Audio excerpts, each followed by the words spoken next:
Attorney Tommie Harsley's Guide to Reverse Mortgage.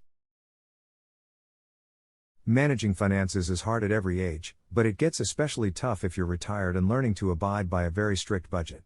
More often than you think, people underestimate the amount of money needed to live comfortably after retirement and find themselves in a bit of a pickle financially. If this is something that you're struggling with, then you may want to consider applying for a reverse mortgage. A reverse mortgage is basically a loan against the value of your home that you don't have to pay back until you die or move out of the house. The loan is paid out in monthly installments and can really help supplement your income if you're on a fixed budget. Not only that, but the interest on the loan is not tax deductible like it is with a regular mortgage, so it's quite beneficial from a financial standpoint. Applying for a reverse mortgage. Step 1. Submitting the initial application. The first step in applying for a reverse mortgage is to submit an initial application. This can be done online, over the phone, or in person at a lending institution. You'll need to provide basic personal details and information about your home. Once you've submitted the initial application, a loan officer will contact you to discuss your options and answer any questions you may have. Step 2. Getting counseling.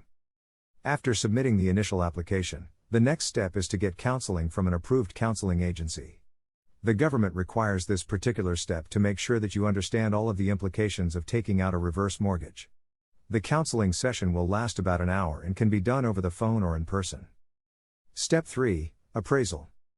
According to attorney Tommie Harsley, the next step is to appraise your home. The lender will usually pay for this, but it's important to make sure that you get a professional appraisal so that you know how much your home is worth. This will determine how much money you can borrow against your home. To determine the value of your home, an appraiser will come to your residence and look at the condition of your property, its location, and any recent upgrades or additions you may have made.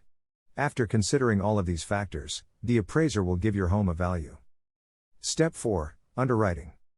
In the underwriting step of a mortgage application, the lender will evaluate the borrower's creditworthiness and assess the value of the property under consideration. The lender will also determine whether the borrower has the ability to repay the loan. If the borrower receives approval for a reverse mortgage, they will be required to provide documentation to support their application. This documentation may include tax returns, pay stubs, bank statements, and proof of income. If everything looks good, then you'll be approved for the loan and can move on to the next step. Step 5. Closing. The final step is closing, when all the paperwork is signed to finalize the agreement.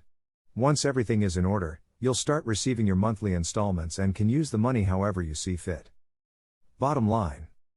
Attorney Tommie Harsley believes that if one does their research beforehand, the process of applying for a reverse mortgage should feel relatively straightforward. Thanks for watching.